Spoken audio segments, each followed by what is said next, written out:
the presentation, we'll be opening up the floor to discuss your thoughts and your questions further with Dr. Woolery. So, just a brief introduction. As you would have seen already from the invite, Dr. Leanne Woolery has a focus on divergent ways of knowing, and she is also the founder of Citizen Artist, which pioneered art-based perceptual ecology research methodologies.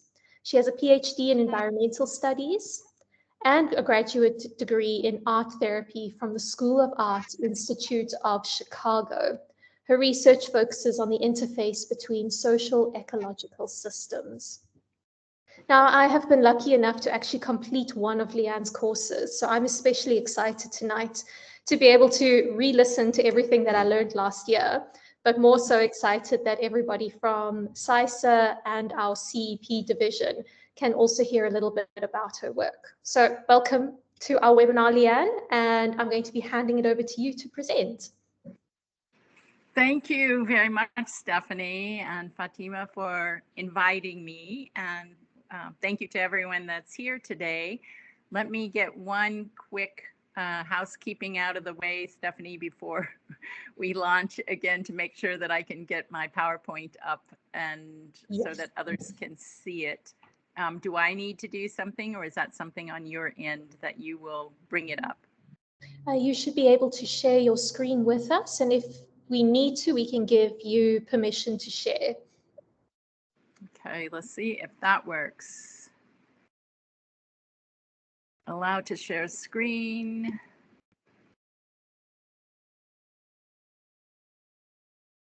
Well, no, it didn't take me to my PowerPoint.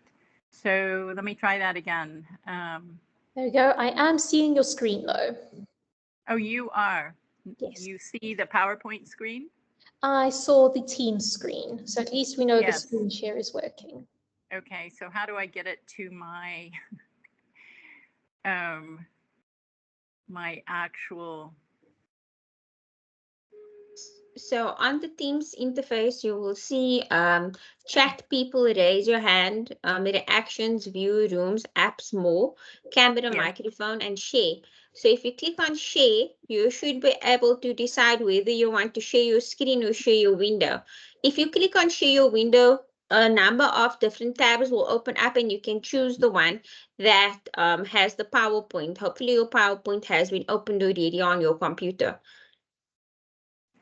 It is open on my computer. And okay. There we go. There we go. We see your slides. You do see my slides. Excellent. Yes, we see your slides. Full screen. Yeah, if you're going to full screen. Yes. Is that what you see? Because I've lost my connection to be able to see what you're seeing at this point. So at the moment, we see all your slides on a footnote. It looks like small slides. So if you can. Again. So slideshow will give me, it says play from start. Let's try that again, Fatima. Okay, what do you see now? Just the one slide is what's on my screen. We see all your slides still. How about now? Same thing, or do you just see the one introduction slide? We see all your slides in small footnote format. Okay, let me see what my choices here that is.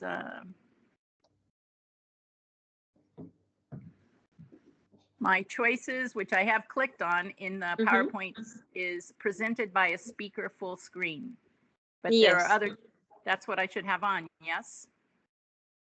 You should, but for some reason, it's showing as small slides. Okay, let me try the next choice and see if that works.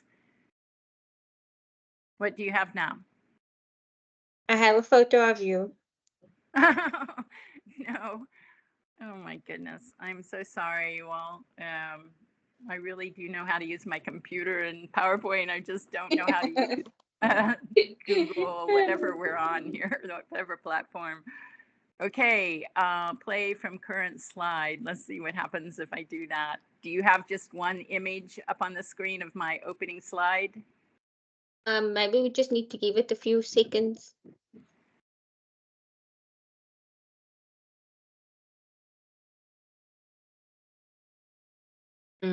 It's not popping up yet. What is in the screen? We see your neck. And Wow, let me cover that up. Oh my goodness. Okay, let's see. I'll go back to. Would it be possible for you to email me your slides and I can move it for you? You can just tell me when you want it to be moved. Maybe it will be a bit easier. It's a very large. Yes, we can try that. Okay. Let me see if I can even make that happen here. Okay. The other transition, let me try that before we go on. Just 1 second. How to.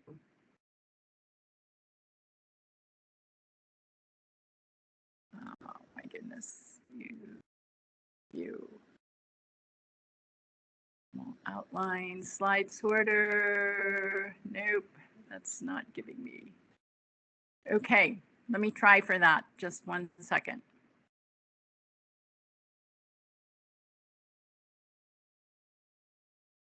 And will it come through on your Gmail account? You can send it to Fatima01 Gmail. I should have. I have it all open here.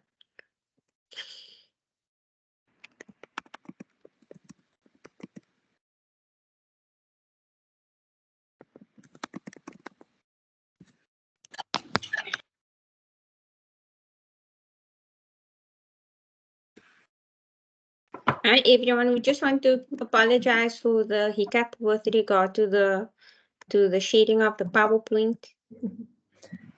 No, absolutely. I was giving you a bit of space there. Thank you for your patience, everyone. We'll have this sorted quite quickly. I think Teams is being a bit glitchy tonight. So we're just going to take a few minutes to sort out the screen sharing, and we'll be with everyone shortly.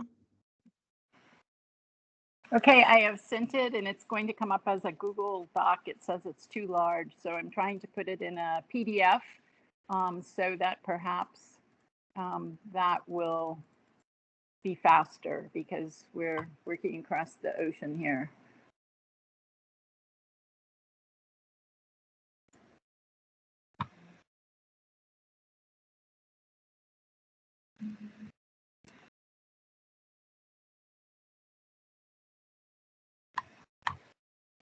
Well, I appreciate your patience. My apologies for this confusion here. Still attaching a file, so I'm actually going to cancel that and see if I can get the PDF to you quicker. That sounds like a good plan. PDF should work quite smoothly.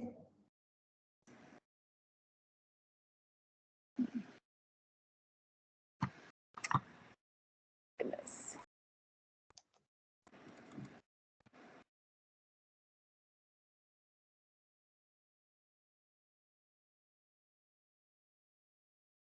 You would think it would, but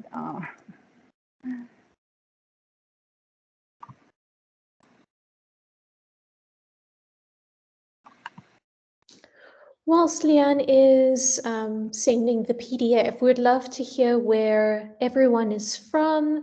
You're welcome to send your name and your institution or where you are, and the kind of research that you are potentially working on and how that could align with arts-based perceptual ecology.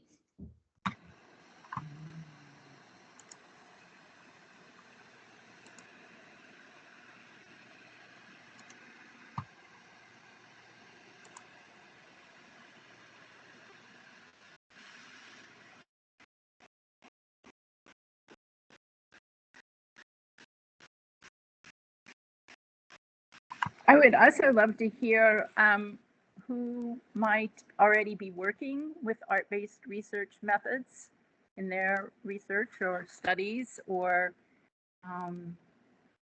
are they familiar with it? And that's the social science version of art-based research methods. Okay, Fatima, it has been sent to you through your Gmail account. Thank you. I'm checking now.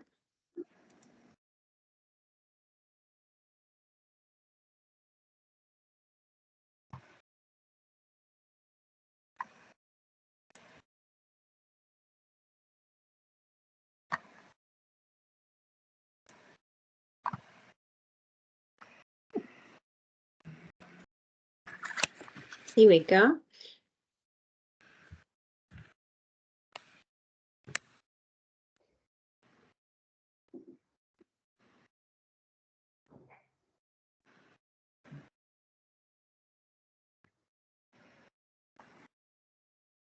Okay, I'll share window.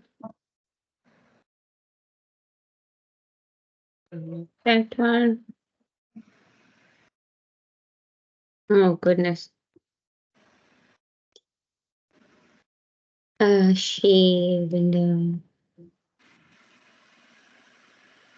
Oh, thank you, Brendan Barnes, for being the first to introduce yourself from the University of Johannesburg, and you're interested in developing your understanding of arts-based research methods. We'd love to hear from everybody else in the audience. So as we move along, please feel free to add your institution and what you are looking forward to learning tonight. There we go. We have a shared screen. Wonderful. Great.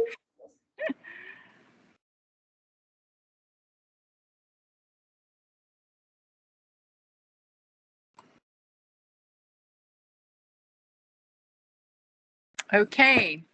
Is it possible to make it larger? Is this what we're working with, and I should get started? Yes, I think so. Okay. And let's see, get the screen off of my neck and show that I have a face here. Would it be most efficient if I just raise my hand when I need you to change the slides, since you'll be facilitating that?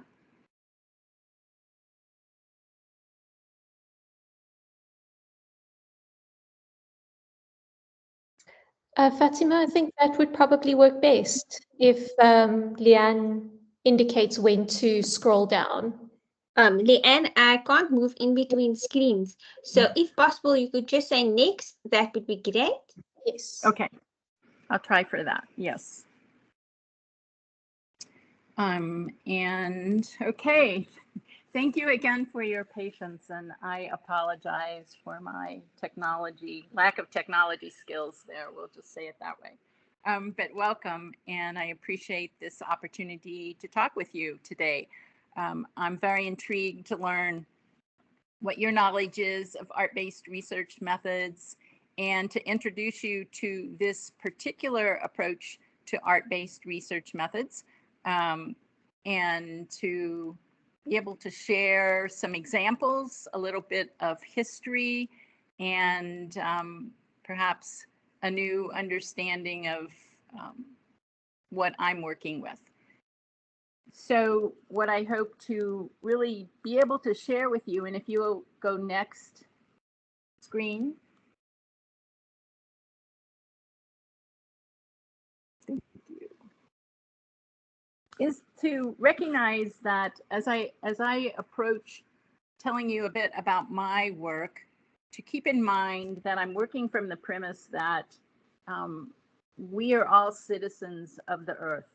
And as that is the case, it is our responsibility to care and conserve the place that we share.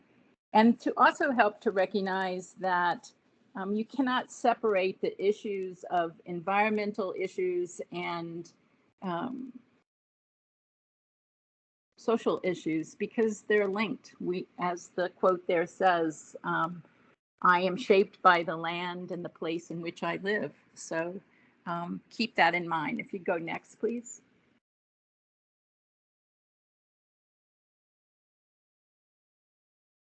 So I focus on, in this presentation, I'll focus a bit on what the background is of how I got to this work and how it's changed over time and how people are using it now, what its application is to real world issues. But one of the things, again, that I keep in mind and ask you to is that we're at a time in our critical time on this planet where many people are in need of shifting their perspective. And that's, of course, coming from my perspective. That needs to happen. A lot of people already have. But what does a shift in paradigm mean? And that, for me, means to open to a worldview that there are more than humans living on this planet. And that in order to have a sustainable future, we need to be able to live in balance with all other species on this planet. And so with that, one of the ways this theory, art-based perceptual ecology research methodologies are designed is considering that it's the body that is the connection, the location between oneself and the planet. Next slide, please.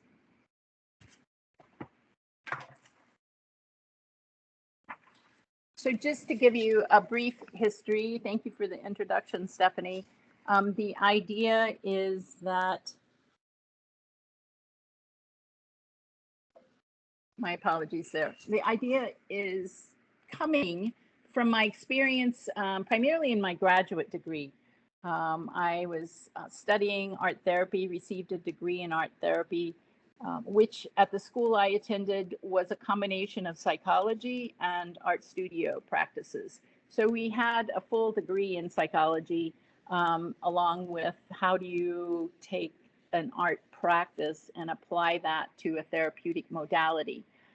During that time, I really aligned with this concept of art-based research methods. And it originated in the social sciences, specifically in education and creative art therapies. And when I was studying with that, I realized that these could be really great methods with potential for non-human populations and beyond. So they're very specifically art-based research methods are designed for social sciences, for working with human populations. But again, I saw it as something, as an opportunity to change, expand these methods and frame them then within ecological and biological principles to develop a new methodology and a set of tools that would be applicable to the natural sciences for studying environmental change. And the evolution of that process became art-based perceptual ecology. And what I'm going to share with you today are some actual applications of this methodology. I can say that at this time, this was in the early 1990s, actually, when I was developing these methods. And today, it's almost as if it's gone full circle. So I learned these protocols for art-based research methods to work with human populations, but chose to then expand them, work with all populations on the earth, non-human as well. But today, several people who have been taking my classes or working with me in their doctoral programs have reminded me that as a practice, these methods also work very well for humans. And so I bring to you today that concept that, yes, these work in both applications for non-human populations and human populations. Next slide, please.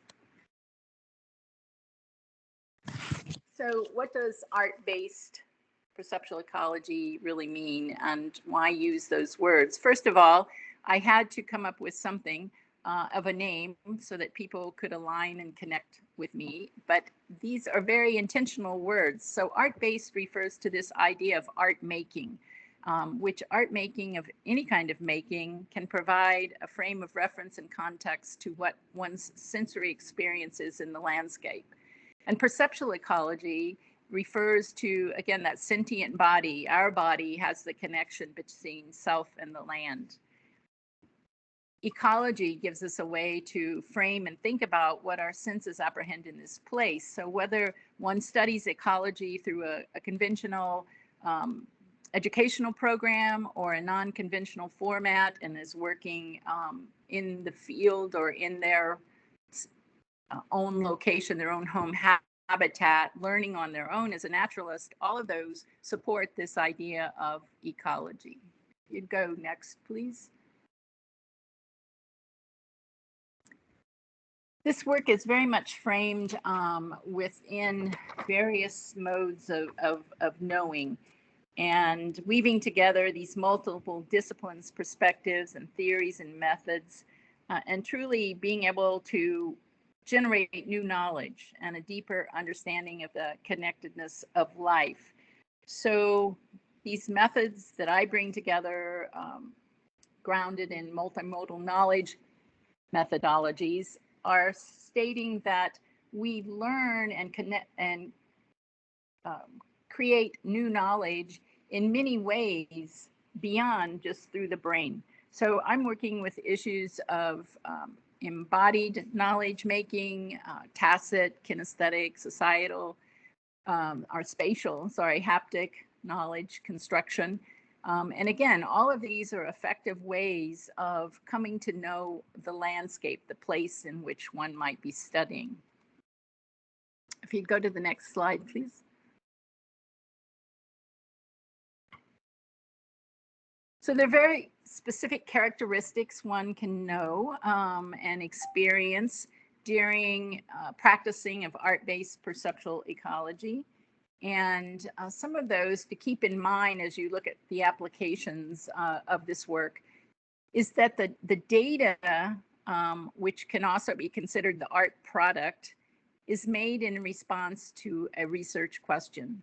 So in this presentation, I'm very much focusing on research, conducting research. I love to conduct research, to just engage in research, because for me, I love to learn and understand everything that I come in contact with. So research is one path for doing that.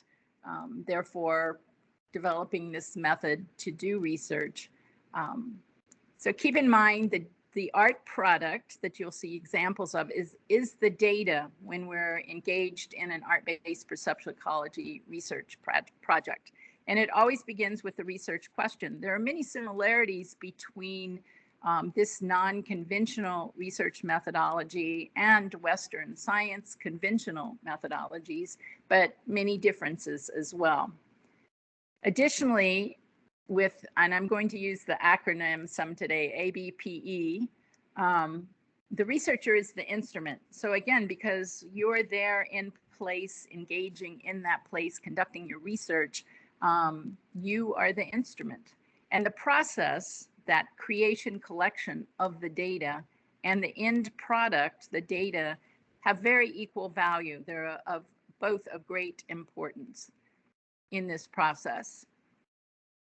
The other thing to keep in mind with a key characteristic of art-based perceptual ecology is that it embraces an ecocentric or kincentric view. One of the methods that I begin most of my training with others is to get them in the mode of a keen sensory awareness, developing that keen sensory awareness and recognizing that they are embedded in a multi-species community. So we're not the only ones as humans in this space that we're maybe researching as a field investigator, but every other species and phenomena in that location is also part of your research project.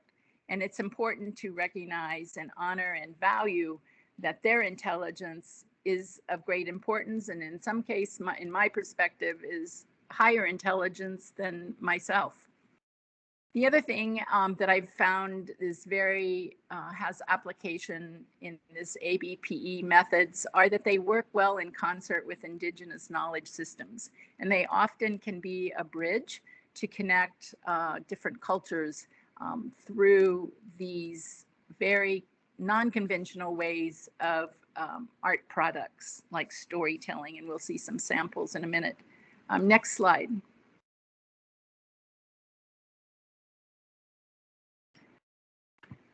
So again, as I said, the art making is the process, and the product becomes the data. And it is an original document, that data. So the researcher has created, that is a representation then of the knowledge that was developed in the field conducting the research. Just as I'll show some examples here in a minute, but you're familiar with data collected through either quantitative research methods or other qualitative methods, such as through ethnography. You recognize what that data might look like. This is no different in the sense that it's still telling a story, this art-based data, and it is a representation, again, of the knowledge that was created and constructed there in the field. Next slide. So some people may say, well, visual language, how can that be data? A piece of art, how can that be data? But I help you to think through the history of how the visual language, and specifically drawing and painting, have been deeply steeped in science.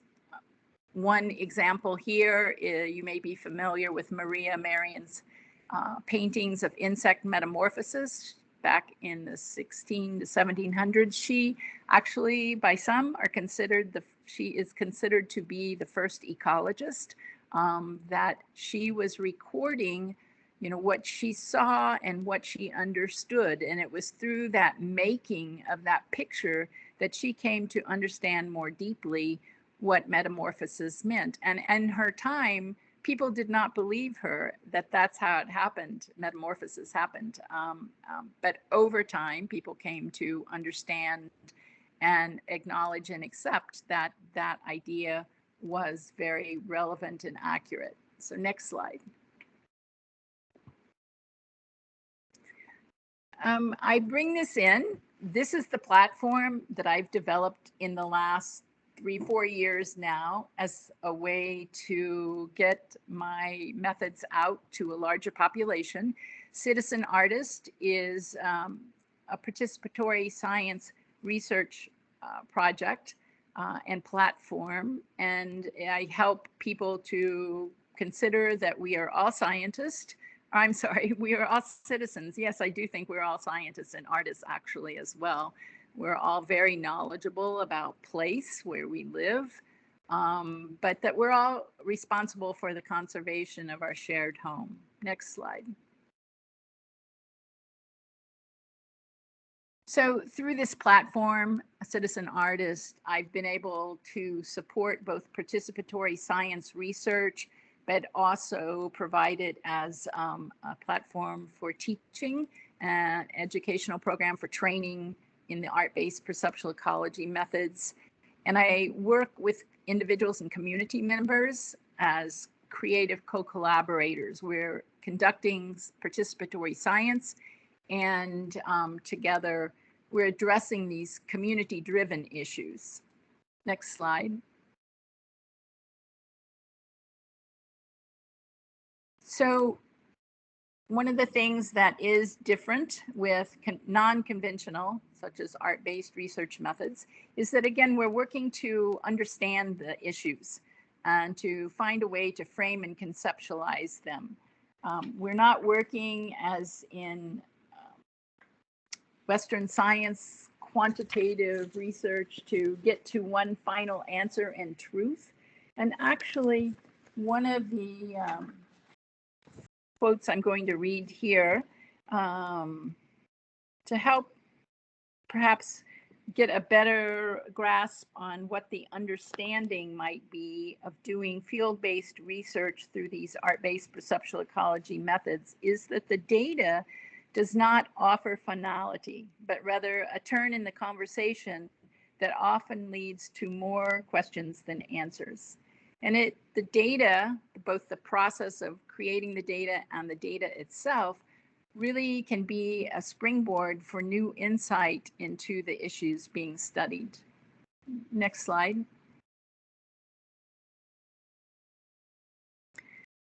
Within these methodologies, art-based perceptual ecology, I have developed what I would call a toolkit. So there are many different methods and protocols to engage in that are designed with this grounded in these multimodal knowledge systems, sensory-based learning, and framed in ecological and biological principles.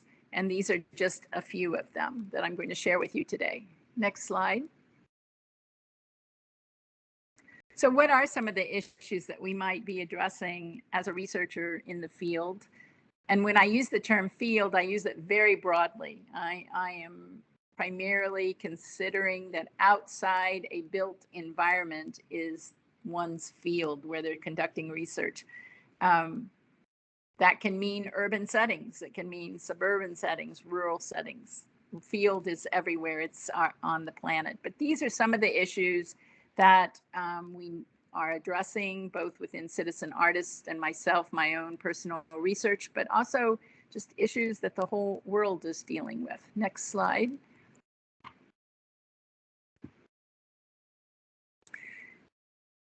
So there are about 3 or 4 different pillars that I use as an example to talk about what the outcomes of engaging in this methodology are. And one of them is shifting perspectives, finding new ways of perceiving. And we do that through methods that cause us to look at the familiar but in unfamiliar ways, which can help us to grasp abstract concepts or make broad connections that will lead us, again, to more questions. Next slide. So one example I'll be sharing with you is a biodiversity inventory of terrestrial plants that I conducted in the Sonoran Desert here. I'm in Arizona in the United States. I don't know if I said that at the beginning, I apologize, but that is where I'm physically located. And this research was sponsored by National Geographic and National Park Service. I was very fortunate to be one of 200 scientists to go into this national park and do biodiversity inventory for me of plants. There were scientists doing inventories of specifically cacti or herpetology or actually, we have some water locations here, so they were doing some aquatic studies. But the idea was I wanted to combine my art-based perceptual ecology and conventional Western science methods to study in this one particular plot what the biodiversity of plants were. Next slide. And this is an example that I'm going to share with you. The shadow drawing protocol is a very systemized method that is timed. And the idea is in conventional Western science to learn about and know plants. The approach that is taught early on in science education is you look at the plant itself and you study its shapes and stems and how the leaf structure and branching works. And you attach that to a name, a Latin name that is so well defined and categorized for us in what family and species it sits. And that's how you learn about plants. So in order to really find a way to learn about plants in unfamiliar ways, I have people focus on the shadow. This is really happens when there is sun, which is part of the bigger equation.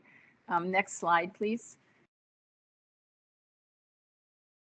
But the systemization of this methodology is one puts their art tablet down on the ground, as you saw in the previous photograph, and every 15 minutes you outline, draw on your page the shadow of what that plant is. This is an ocotillo plant here in the Sonoran Desert.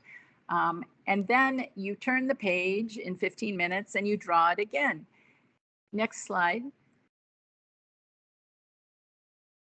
So what are we looking at here? We're looking at patterns and symbol language, which is a form of communication across all natural systems in Earth. They are codes in a sense, and they happen at very multiple scales.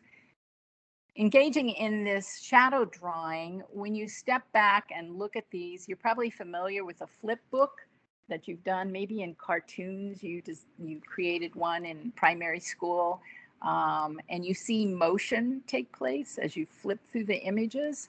That's one way of presenting the shadow drawings, is to be able to flip through that. And what are you actually experiencing? You're experiencing in a very tangible and visual language the movement of the Earth as we orbit, both on a 24-hour time scale, but also on a 365-day time scale. So you're looking at time standing still, in a sense, through this shadow. And why would I have people do that? It's because as you're there on the ground, as you saw in those earlier images, you are being able to take in the entire environment around you through all of your sensory being. You're listening to the sounds of the place, you're smelling, touching, but also making those broad connections of scale about biodiversity and biosphere. So thinking about what lives in the shadow, and why would something live in the shadow? Cooler temperatures, more moisture content. And how does that connect then to what plants are in this location and what plants might be in other locations across the Earth that are also in shadow ranges? Again, this is a stepping stone, a springboard to come to more ideas. And the idea of this kinesthetic movement, when I'm creating these shadow drawings, my body movement is connecting me with the movement of the Earth and the movement of everything in this one location. So next slide. As a way to help you see the difference between art-based and conventional methods, as I said, in this particular inventory, I was also engaging in very conventional method, which is called a line transect. Some of you may be familiar with that. But on the left-hand side, you see my field data. And what I do is stretch out a length of measurement and then measure, I believe it's about 120 feet. And then on each side of that line, I count and name the plants. And then I code them, as you can see on the left, in a way that is a symbol that I will recognize. And then on the right hand, my final data log, I put in the Latin names and have counted, what the number of those plants are in that location. So there are people that recognize this kind of language, quickly, have been trained in it, but also are just comfortable with it. And then there are people who are comfortable with using a visual language, or if you would go back one slide, or a symbol language, but seeing that difference, we can both be trained to read that. Can you go back one slide, Fatima? There, thank you. Just seeing the difference between, this is data in art-based research methods, and then go forward one slide. This is data collected in a Western science, conventional science method. Thank you. Next slide. So as I said, there are multiple languages that are involved in art-based perceptual ecology, the visual language I've been showing you, but also the symbolic and metaphoric. We use that because those three different kinds of languages, because they speak to different people, and they help folks to recognize the information that's being brought forward when someone is and in the audience viewing this data, but also that it just, symbols have been, in existence, human existence forever as a universal way to understand something. And metaphor is something that really does speak to connections. Next slide. So this is just one quick example, a student that I work with, and she was working in her field, which was Long Island in New York in the US. This is a protocol called the deconstruction protocol. And the idea is that so much information comes into our body and brain at once. And if there is a method to deconstruct or to reduce or subtract information, we can often get to the bare essence of what it is we're studying. This process goes through 5 different steps, and each time the researcher is eliminating information and with an attempt to get to the very essence of what is being studied. In this case, Julie was working with issues of the water cycle. And by going through this process, she was able to go from that initial first slide is just a naturalist drawing of the location to get to really a symbolic understanding of what is in respiration and precipitation and how that affects the water cycles across the earth. Through this process, the idea is also to change up different mediums. So you can see she's using pencil and watercolor. She created a collage using multiple materials and may have used some pastel work as well. Next slide. So just looking at some of her words as to what the outcome of this study was. And very clearly, again, she really became more aware of the relationships of place and those very significant phenomena of the engagement of light and water, and how this idea of continuity kept coming to her, that there's always change happening. Everything is always in flux in the natural environment. And it helped her to reframe how she was thinking about this place with the desire to be more connected to that location and be able to help others connect. Next slide. Another example of a protocol is the sound map. And this again is helping to shift perspective. This is an example. The photograph on the left is the location. This is one of my pieces where I was doing some research, really looking at disturbed sites in riparian systems, right along creeks and forest edges.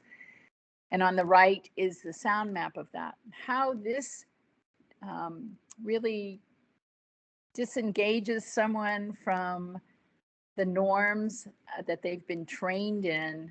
You would think a sound map, we are going to identify what the sounds are, but the idea behind this protocol is that you let go of the known information you have about what makes that sound and instead record sounds as symbols, and you determine what the symbol is. It speaks to you. So this ties in with one of the pillars about meaning making.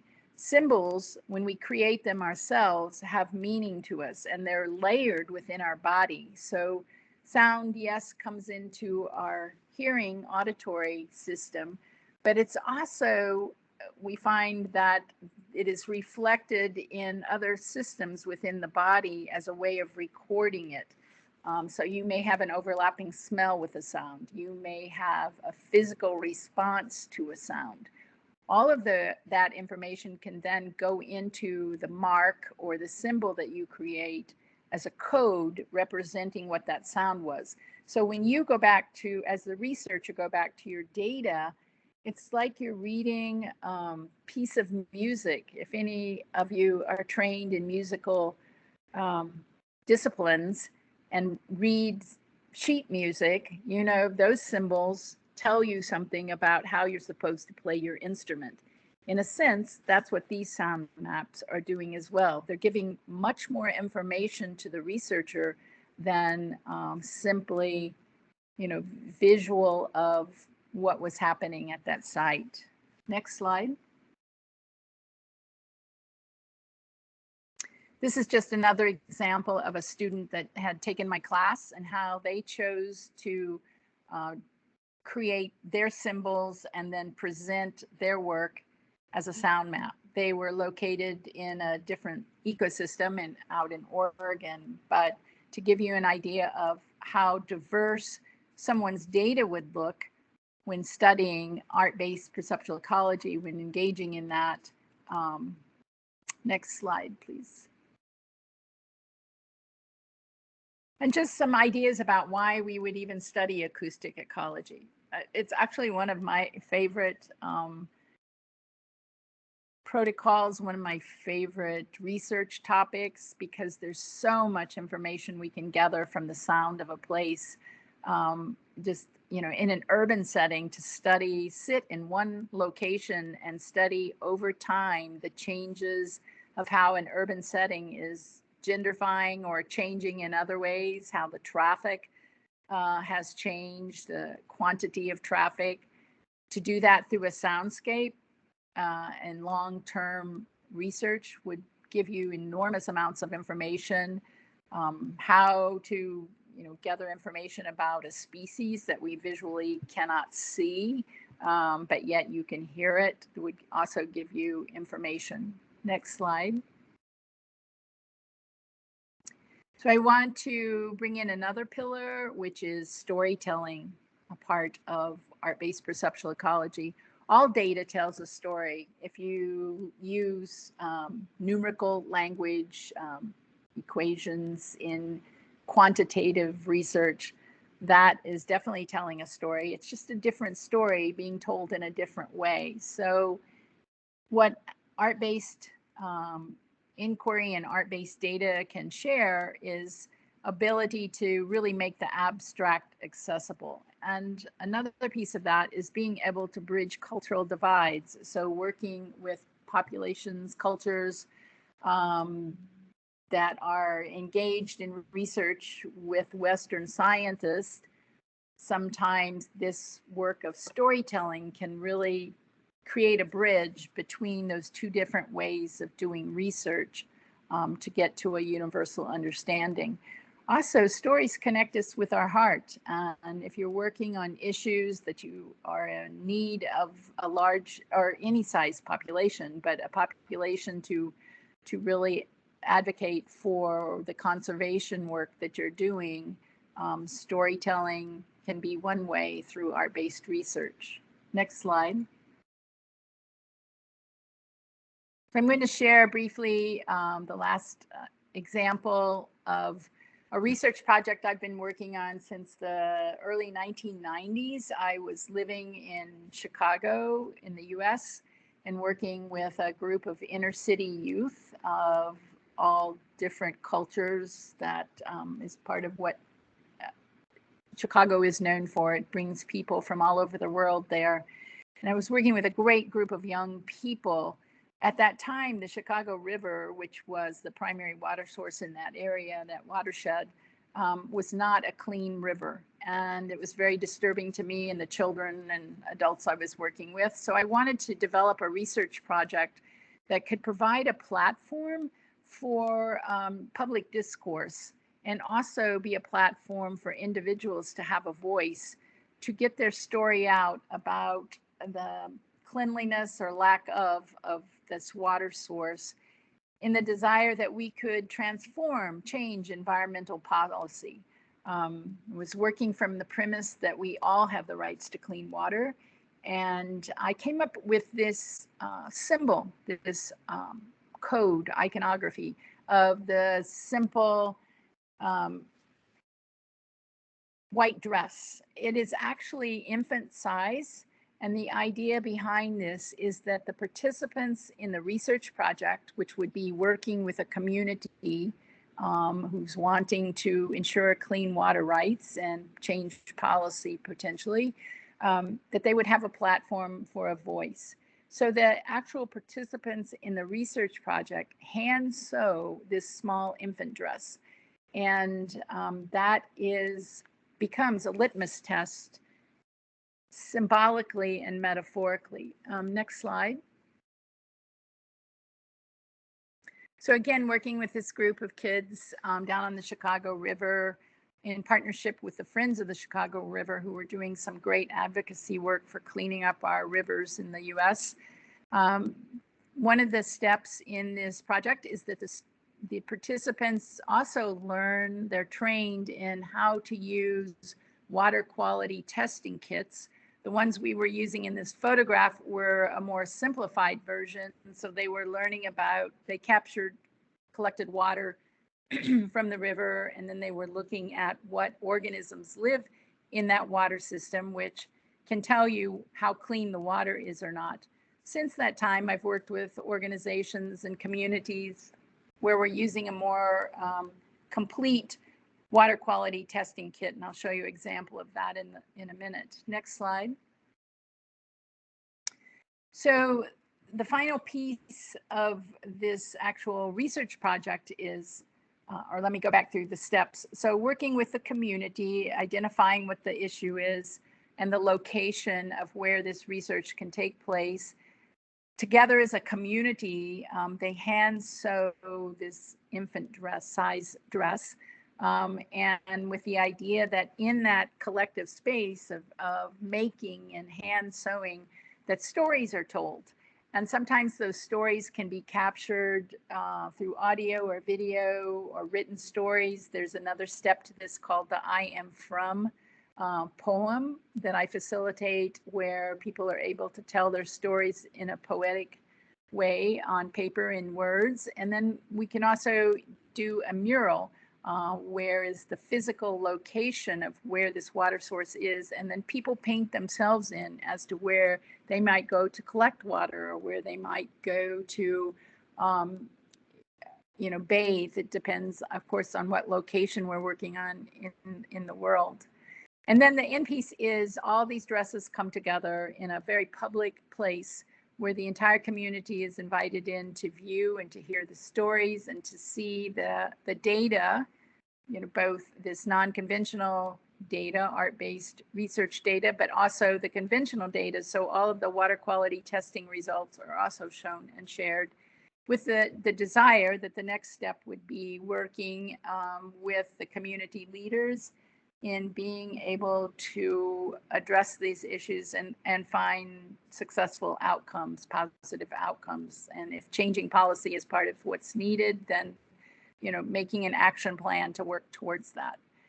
This particular slide you're looking at actually was an exhibition of my work. I was not able on that particular research project to get down to the river to dip the dress in the river, which is the significance of the litmus test dress.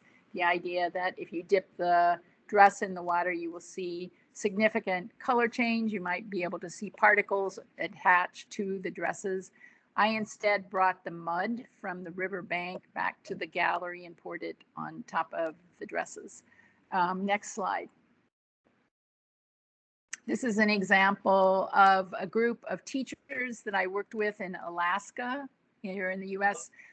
They all had different water locations, and so they made their dresses and then dipped them, and we're doing the water quality testing as well. Next slide.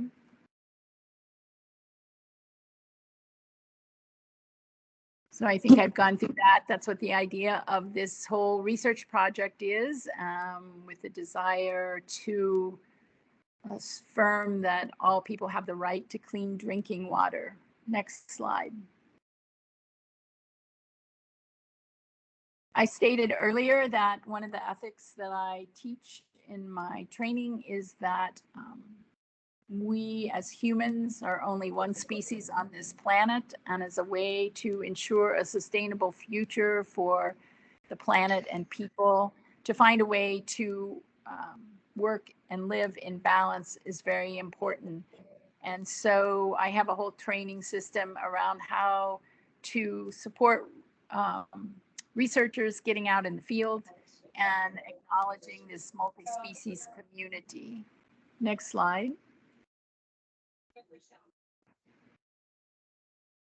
So in conclusion, art-based perceptual ecology. I have been working in this area now for over 25 years. since I first developed the methodologies, and I have, experienced with many people, in addition to myself, that is a transformative outcome that comes about when engaging in these methods, both for the place that we're working in, but for the individual. There are several students I've been working with who have now gone on to get their doctorate, who have studied with me and used these methods as a practice, something along the idea of a contemplative practice. So how does one shift a perspective? How does one shift a paradigm? It has to start with the individual first. And we're working to show that by doing that, again, can come to transforming some of the critical issues we're all dealing with here on this earth. Next slide. So if you're interested in knowing more or getting involved, I do have educational programs right now. They're online. The next one starts June 5th. I have a 9-month apprenticeship program where I work one-on-one with an individual. Depending on the location, we might be working online, and geographically, if we're close by, we can find time to work in the field together. I also do consulting with communities and organizations and educational schools. And from that, people that attend any of my trainings complete them. I have a global community I've started called Citizen Artist Cafe, my apologies. We meet every couple of months online and share information about art-based research methods, how they're being applied, and learn from each other. It's just an exceptional group of people. I'm so excited. I get to meet all these folks. I've worked with about 180 folks, trained them here in the last couple of years. But then through the Citizen Artists Cafe, they get to meet each other and learn about their work. So next slide. So get in touch if you would. There's my email address and also the Citizen Artist website where you can find more information and some of the articles or podcasts I've been a part of. And I think that's the end. Thank you very much for participating. Thank you, Stephanie and Fatima, for inviting me. And now you'll need to direct me how to deal with camera and mic, but I'll let you do that. No need to worry about your camera and microphone. You can leave it just where it is. Thank you so much, Leanne. That was so interesting to listen to. Like I said, I was lucky enough to do Leanne's course last year, and hearing it all again has just made me want to go into another art project, which is always very exciting. So I would like to open up the floor to any questions or comments. We've had some wonderful comments in the chat about how powerful the litmus stress test is. Another comment from Andrea saying that this is incredible. But perhaps someone has a question that they would like to direct to Leanne, and we welcome any of those now. If you do have a question, you're welcome at this point to unmute your microphone.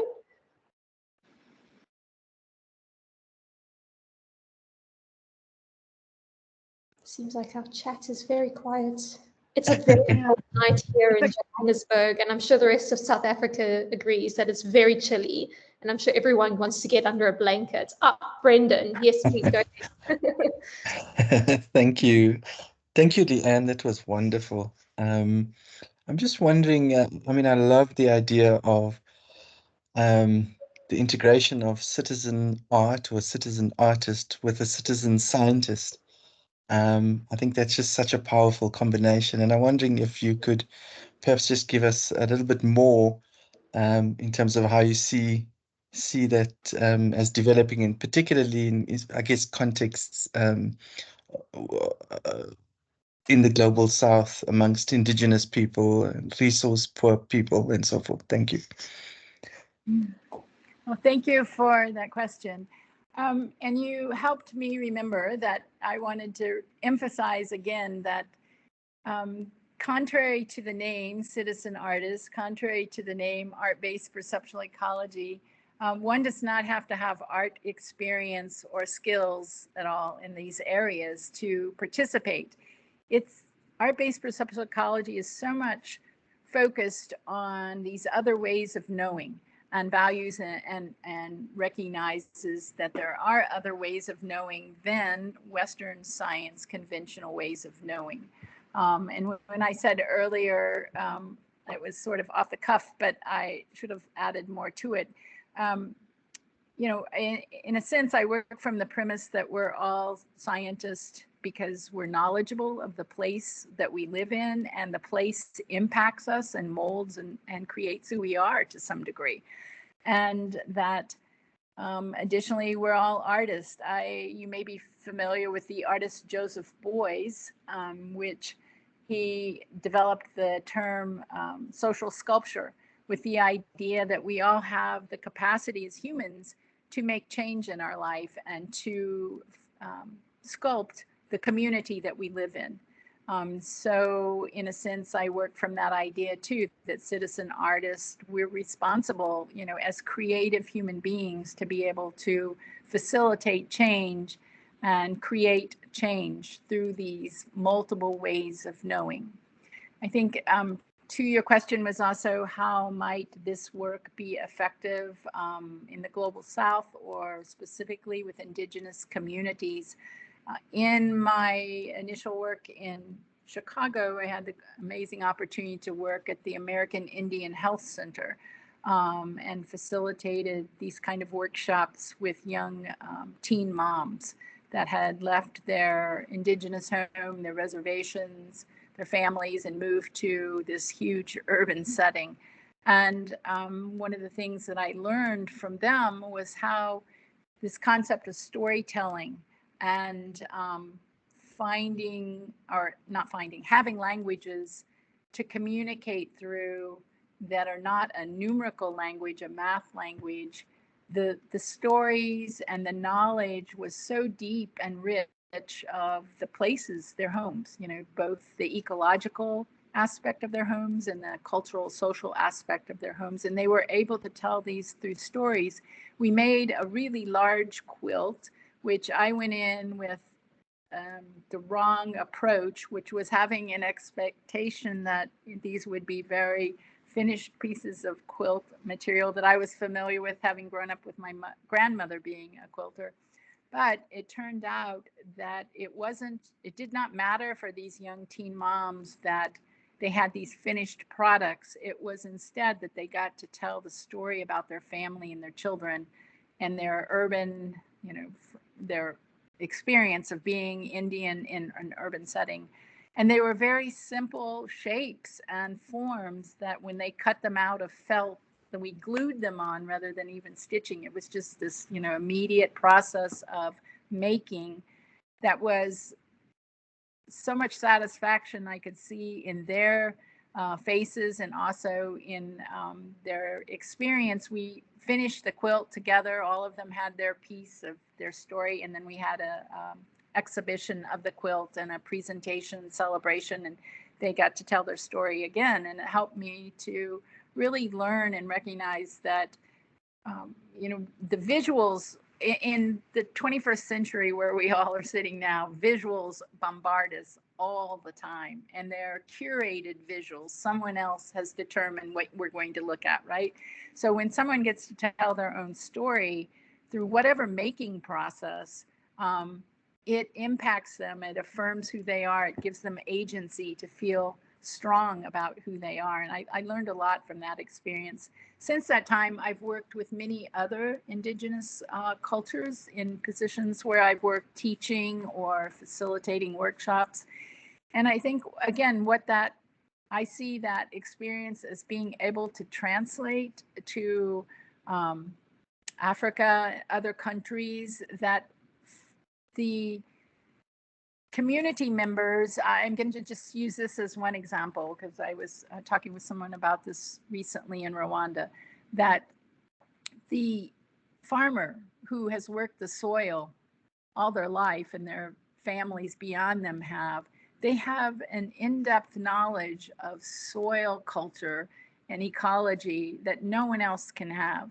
And for a conventional scientist, whether from Africa or someone that comes in that is not from Africa, the ideal being someone from Africa, but they may be trained in Western science protocols. And so how do those two people communicate? You know, it's important to value the knowledge of the farmer who's worked with the soil in that location all their life. So how do you find a bridge between that? What I'm seeing is that the art-based perceptual ecology, again, because it's working with symbol, metaphor, folk tale, even storytelling, whatever those forms of communication are, they can be the bridge between those two people so that one, the knowledge can be shared, but also so that it can be valued from the knowledge of the local ecological knowledge holder. I hope that answers to some degree what you're asking.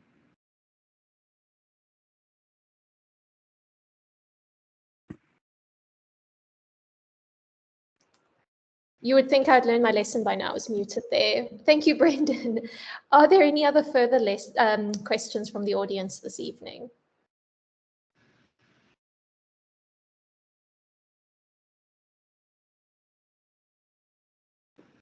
I might add something, if I could, Stephanie, too, just to give potentially some more clarity to this work. So there are so many different mediums one can use when engaging in an art-based inquiry process. And by mediums, I mean, Stephanie uses photo voice as a photographer. That is a medium that can tell the story.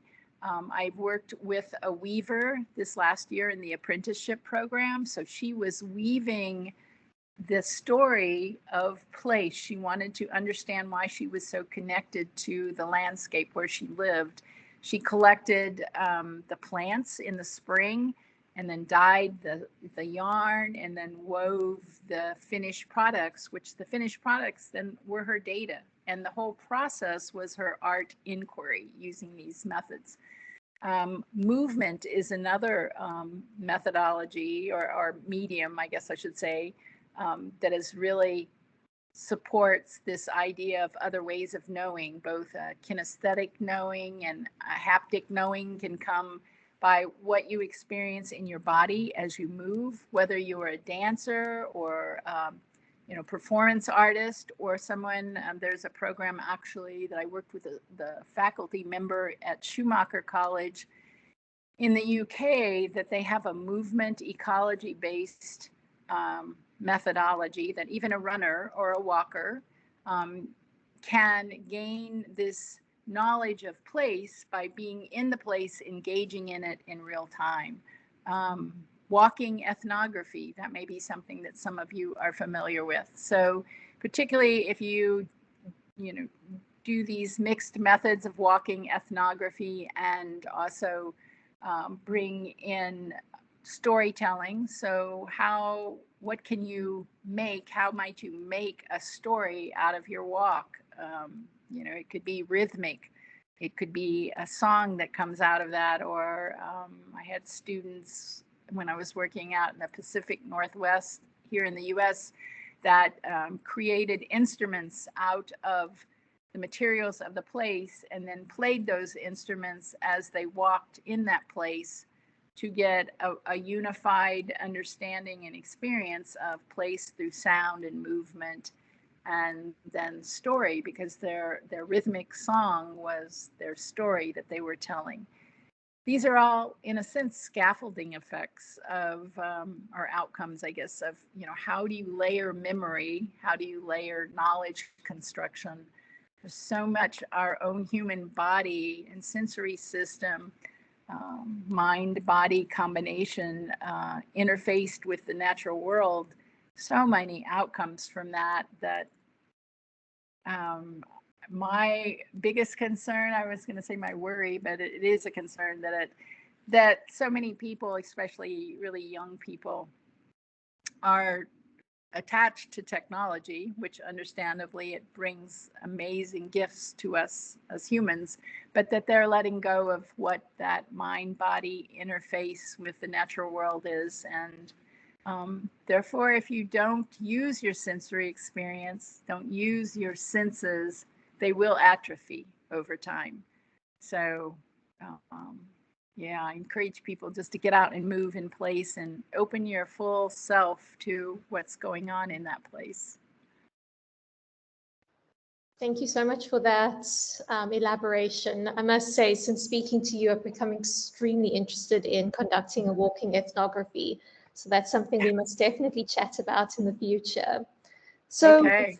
I think one more check for everyone in the audience. If there are any final questions, we're happy to take it.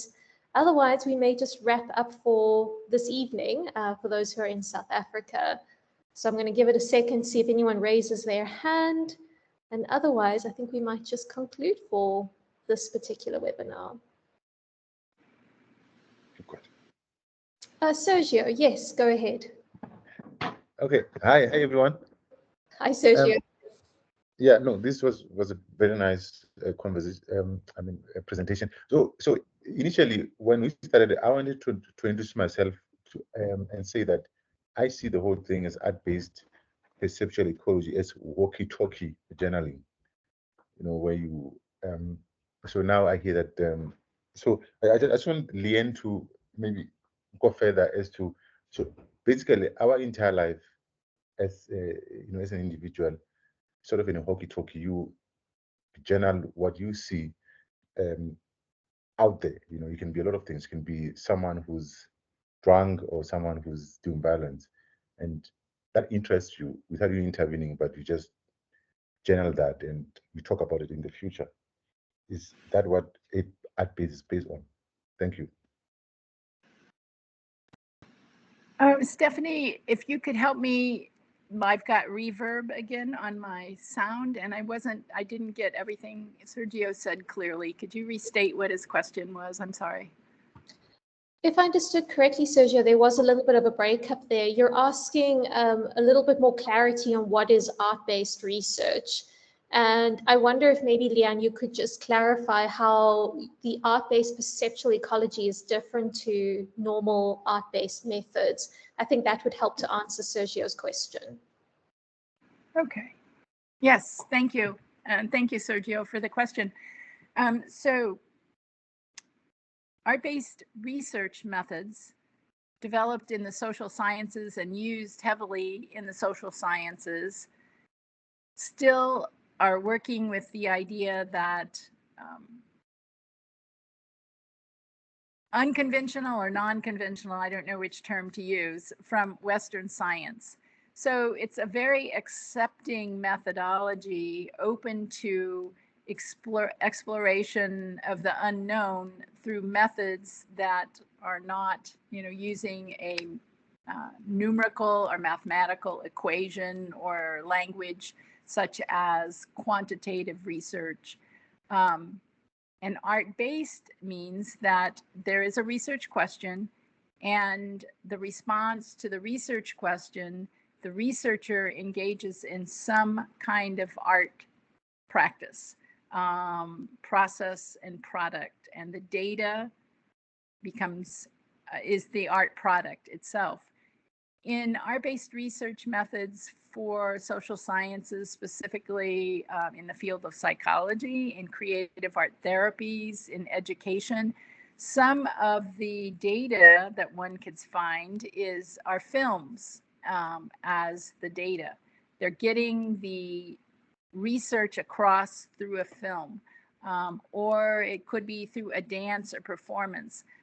One way of visually, I didn't think to put this up, but if you go online for an internet search and look at dancing your PhD, there are a lot of examples now, because it's pretty readily accepted that in some schools you have to be able to communicate your research in some way other than a tangible dissertation, you know, a written dissertation. So the idea in art-based research methods is that the form that you're working with is different. A couple of names you might want to look up just to get a more clarity on this is Elliot Eisner, E-I-S-N-E-R, if somebody wants to put that in the chat. And also, I just lost the other woman's name. Put his name in and art-based research methods, and you'll get a couple other names as well to come up. But with that, there are many similarities, again, to art-based perceptual ecology, the methodology that I work with. And that is that it initially started with the idea that we could know the issues in the landscape or Earth systems that we're working with in other ways than, again, conventional scientific approaches. So I use the same thing of the idea of multiple forms of creating the data, but with the idea that the data is always created, collected by the researcher, who is the primary instrument in the research question, that the researcher starts with a research question. That's the, the beginning. That's one of the real tie-ins with other kinds of research. But we are working towards an understanding of the issue more so than an final solution or answer to it. We recognize that through this kind of disruptive process that there are ways to get to information, knowledge through our own process out in the field that could not even be reached by using conventional science. Because one of the things that happens in conventional science, whether you're in the social sciences or natural sciences, but in any sciences, is you're trained, to have a specific framework to work within, and also a particular approach that you should be thinking about what you're looking for. And there are times where that gets in the way. And for any art-based inquiry, one of the founding ideas is that we have methods in order to get you away from that prescribed way of thinking about something. That when you change the way you view something, it will also change your thinking and potentially your actions. So I guess I don't mean this as a disrespectful way, but to date, the science world has not come up with the answers to all of our issues. So there is still great need for all of us to be part of this kind of process of inquiry, in whatever way we can get there, to get to some good solutions and outcomes for all the issues that we're dealing with. I hope that was somewhat helpful. Very helpful and very informative. Thank you so much for joining us. I know it is still early on your side, so I hope you have a wonderful day ahead. And I think I would just like to open it up to the audience that if there are any lingering questions, please do feel free to email Leanne or to email us. We would be more than happy to pass that on to her. The website is extremely informative, and there's a lot of information there as well. So if there's anything that comes up after this, at least you have some channels to pursue if you have further questions. And there is Leanne's email address in the chat. So thank you so much, Stephanie, Fatima, and everyone that joined today and your questions. I really appreciate the opportunity. And again, I apologize for the disruption in the earlier part with the technology. Don't worry, I think it gets the best of us all at some point. So thank you for being here, and thank you everyone for joining us. I really appreciate it. Hope everyone has a good evening and a good day ahead if you are on the other side. Thank you. Thank you. Bye-bye. Bye.